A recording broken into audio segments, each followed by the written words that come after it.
పట్టువదలని విక్రమార్కుడు చెట్టు వద్దకు తిరిగి వెళ్లి చెట్టుపై నుంచి శవాన్ని దించి భుజాన వేసుకుని ఎప్పట్లాగే మౌనంగా శ్మశానం కేసి నడవసాగాడు. శవం లోపలున్న భేతాళుడు సడన్ గా నిద్ర మేల్కొని, మహారాజా, నేను అడిగే ప్రశ్నకు సమాధానం చెప్పకపోతే నీ తల 1000 ముక్కలవుతుంది అని హెచ్చరించాడు. అడుక్కో భేతాళా అని విక్రమార్కుడు అనగానే, ఏపీలో ఆ 3 పార్టీల మధ్య పొత్తు కుదురుతుందా అని అడిగాడు భేతాళుడు. అంతే, విక్రమార్కుడి దిమ్మ తిరిగి మైండ్ బ్లాక్ అయి శవాన్ని అక్కడే వదిలి పొలోమని పారిపోయాడు. జవాబు లేని ఈ భేతాల ప్రశ్నకి ఆ 3 పార్టీల క్యాడర్లే కాదు, 5 కోట్ల మంది ఏపీ జనాలు కూడా జుట్టు పీక్కుంటున్న పరిస్థితి ఇప్పుడు. బీజేపీ అంటే ఫ్లవర్ పార్టీ అనుకుంటివా?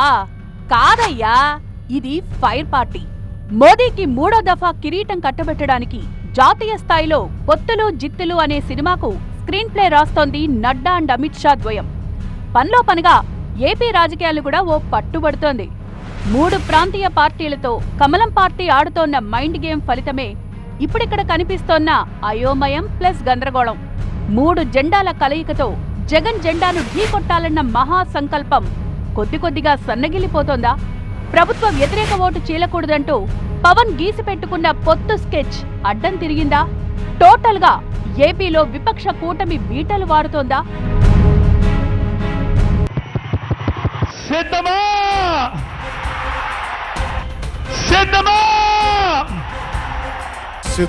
సిద్ధం అని సాగు కొడుతున్న వైఎస్ జగన్ కి 2024 ఎన్నికలకి యుద్ధం ఇస్తాం.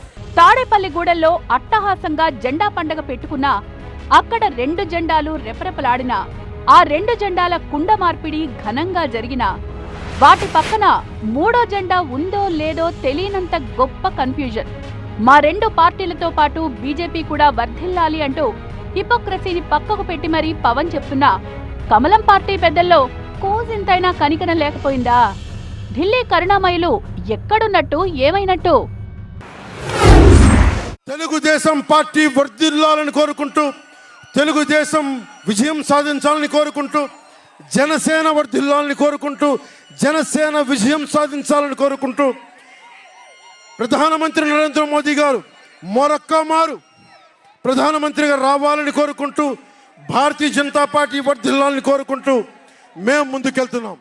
చేరికల పండగలో చంద్రబాబు బాగా బిజీ. డ్యామేజ్ కంట్రోల్ తోనే భీమ్లా నాయక్ ఉక్కిరిబిక్కిరి. వై నాట్ 175 అంటూ చిన్నమ్మ దారి రహదారి. ఏపీలో ఒక్కటిగా యుద్ధం చేద్దామనుకున్న 3 ప్రధాన అపోజిషన్ పార్టీలు తలో యుద్ధం చేస్తూ తలో వైపు చూస్తున్నారు. ఎవరి టార్గెట్లు వాళ్లు పెట్టుకుని వాటి మీదే ఎక్సర్సైజులు చేస్తున్నారు. కూటమిలో ఉందో లేదో అన్నట్టు బ్రహ్మ పదార్థంలా మారిన బీజేపీ మైండ్ సెట్ గురించైతే స్టేట్ అంతా టాకు, చెప్పుకున్నోడికి చెప్పుకున్నంత.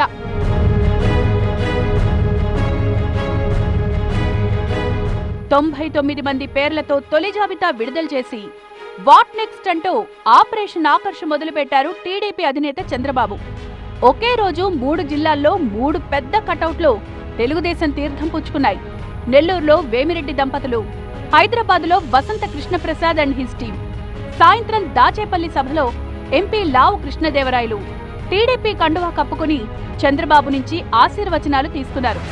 ఇలా టోటల్ గా చేరికల మీదే ఉంది చంద్రబాబు కాన్సంట్రేషన్.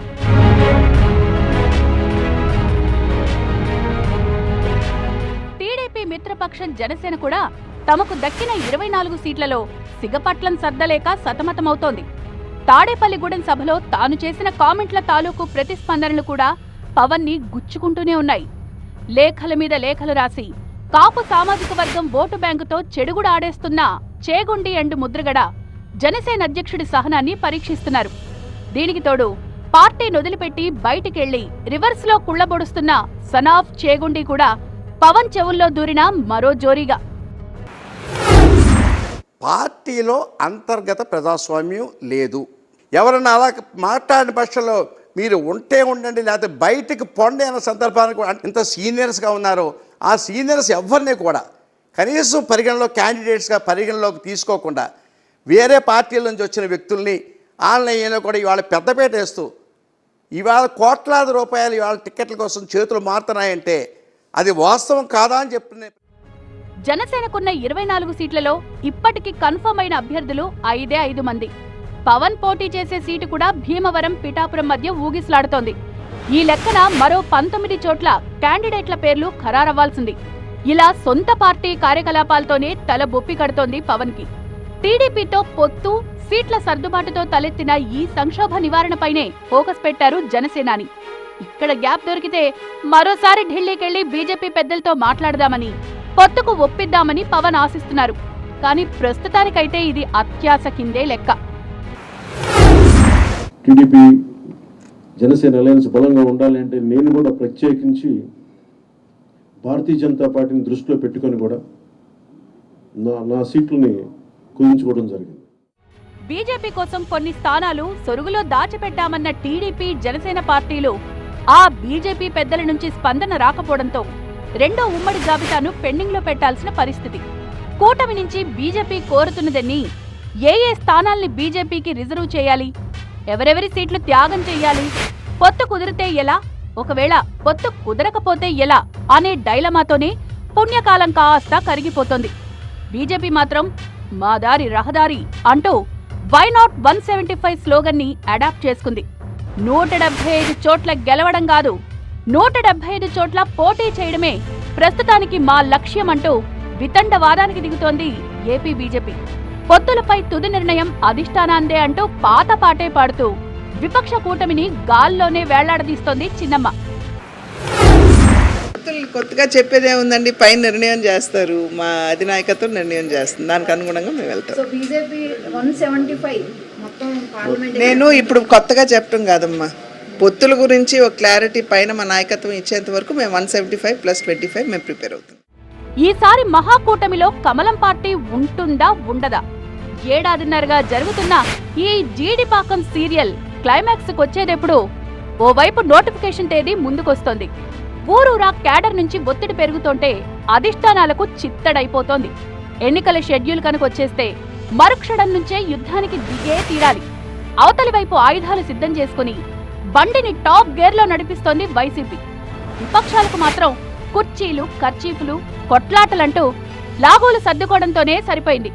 ఈ విధంగా తెలుగుదేశం, జనసేన పార్టీలు ముందుకు వెళ్లలేక, వెనక్కు రాలేక అదో రకం క్లిష్ట పరిస్థితుల్లోకి నెట్టేసింది కమలం పార్టీ. ముందు నుయ్యిని, వెనక గొయ్యిని తవ్విపెట్టి పైనుంచి చోద్యం చూస్తోందా?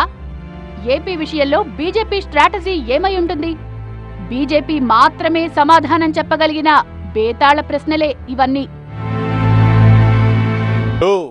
మీకున్నట్టే మాకు కొంచెం తిక్కుంది, దానికి ఒక లెక్కుంది అంటూ చెట్టెక్కి బెట్టు చూపిస్తున్నట్లుంది బీజేపీ.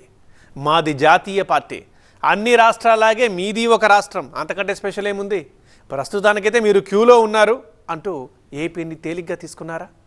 లేక ఢిల్లీ కమలాకర్ రావుల బుర్రల్లో మరేదైనా మాస్టర్ ప్లాన్ దాగుందా? లేకేం భేషుగ్గా ఉంది, ఏపీని దున్నేద్దాం అంటూ plan బిని work out చేస్తోందట Bharatiya Janata party. Pawan Kalyan, Narendra Modi వీళ్ల దోస్తీ గురించి ఎంత చెప్పుకున్నా తక్కువే. నా మెంటర్, నా మార్గదర్శి, నా విశ్వగురు అంటూ అవకాశం దొరికినప్పుడల్లా మోదీని ఆకాశానికి ఎత్తేయడం పవన్ కున్న అలవాటు. కానీ ఫ్రెండ్షిప్పే, పాలిటిక్సే. ఇక్కడ ఎటువంటి సెంటిమెంట్లకు చోటుండదు. అది కదా తెలుసుకోవాల్సిన రాజకీయ సూక్ష్మం. పవన్ కళ్యాణ్ తో స్నేహం అంటే చచ్చేదాకా, పవన్ కళ్యాణ్ తో శత్రుత్వం అంటే అవతల వాడు చచ్చేదాకా. బీజేపీ కోసం ఎరైనా అవుతా, సొరైనా అవుతా అని ఒట్టేసుకున్నారు పవర్ స్టార్. తెలుగుదేశానికి, బీజేపీకి మధ్య నిలబడి రాయబారం చేసి బాగా అలిసిపోయారు కూడా. అయినా ఈ రెండు పార్టీల మధ్య ఉండే గ్యాప్ ని తగ్గించడం అనేది ఆషామాషీ కాదని పవన్ కళ్యాణ్కి ఈ పాటికే అర్థమైపోయింది. బీజేపీని తమ కూటమిలోకి లాక్కోవడానికి ఎన్నెన్ని కష్టాలు పడ్డారో ఆయన మాటల్లోనే విని తరించింది జనసేన క్యాడర్. అందుకని అందరం కలిసి ఓట్లు చెల్లకుండా ఉండాలని చెప్పిన ప్రతిపాదనకి ఎంత నలిగిపోయినా నా ఒకడికి తెలుసు. ఈ రోజున అందరూ ఎమ్మెల్యేలు, ఎంపీలు ఏదన్నా అవుదాం అనుకుని దాన్ని ఓటు అందరూ బలంగా ఉన్నారు. ఈ రోజున ఈ బలానికి కారణం నేను పడ్డ మామూలు నలుగుడు కాదు. దీనికి ఎన్ని చీవాట్లు తిన్నానో జాతీయ నాయకుల దగ్గర మీకు తెలియదు, అన్ని చీవాట్లు తిన్నాను. నేను ఒకటే 2 చేతులు పెట్టాను, సార్ మా రాష్ట్రం సార్ ప్లీజ్ సార్ ప్లీజ్, ఇంతే దండం పెట్టి ఈ రోజు జరిగింది. నోటిఫికేషన్ వచ్చేదాకా నాంచాల్సిందే అన్నది బీజేపీ వ్యూహం అయితే దాన్ని అర్థం చేసుకోవడానికి ప్రయత్నిస్తూనే ఉన్నారు పవన్ కళ్యాణ్. బీజేపీ చేస్తోన్న ఆలస్యాన్ని భరించలేక సహనం నశించి వన్ ఫైన్ మార్నింగ్ రెండో జాబితా కూడా ప్రకటించేస్తే అప్పుడు మీ వల్లే పొత్తు ఛిద్రమైందంటూ పాపాన్నంతా ఆ రెండు పార్టీల మీదకే తోసేయాలని బీజేపీ భావిస్తోందా?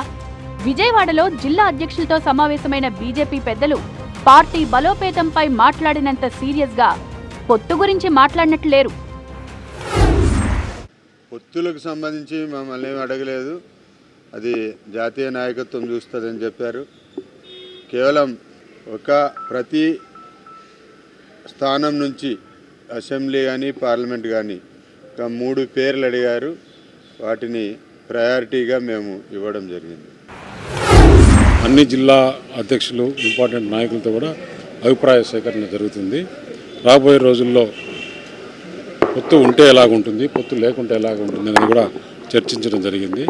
పొత్తు అయితే అధిష్టాన వర్గం ఢిల్లీలో నిర్ణయిస్తారు, లేకుండా పోతే ఎలా ఏంటి అనేది అన్ని విషయాలు కూడా కూలంకషంగా చర్చించడం జరిగింది. ఏపీలో 175 స్థానాల్లో అభ్యర్థుల్ని సిద్ధం చేసుకోవాలన్నది అధిష్టానం ఆదేశమట. ఒకవేళ పొత్తు కుదిరితే కూటమి పార్టీల మధ్య సీట్ల పంపకాలు జరిగితే బీజేపీ 15 స్థానాలు డిమాండ్ చేస్తున్నట్టు ఓ లెక్కుంది. ఆ 15 నియోజకవర్గాల్ని ఖరారు చేయడమే బెజవాడ భేటీల ఎజెండానా? అసలు ఏపీలో పొత్తులపై ఏపీ బీజేపీ నేతలకైనా స్పష్టత ఉన్నట్టా లేనట్టా? పొత్తులు ఉంటాయా లేదనేది మీ ప్రశ్న. పొత్తులు ఉంటాయా లేదనేది మా అధిష్టానం. మేము పొత్తులు ఉన్నా లేకపోయినా మేము పోటీ చేస్తాం. పొత్తులు ఉంటే ఎట్లా, పొత్తులు లేకుంటే ఎట్లా అనేది మా అధిష్టానం నిర్ణయానికి మేము కట్టుబాటుగా ఉంటాం. పొత్తు లేకుండా కంటెస్ట్ చేస్తాం, పొత్తుంటే సమన్వయంతో పనిచేస్తాం. ఎన్డీఏలో చేరే విషయంపై ఎటూ తేల్చని చంద్రబాబు తీరుపై బీజేపీలో అంతర్గతంగా చర్చ జరుగుతోందట. ఇటీవల హైదరాబాద్ శివార్లలో ఏపీ బీజేపీ నేతలు రహస్యంగా సమావేశమయ్యారు. టీడీపీ నుంచొచ్చిన వలస నేతలకు ఆహ్వానం అందకపోవడంపై అనుమానాలు వ్యక్తమయ్యాయి.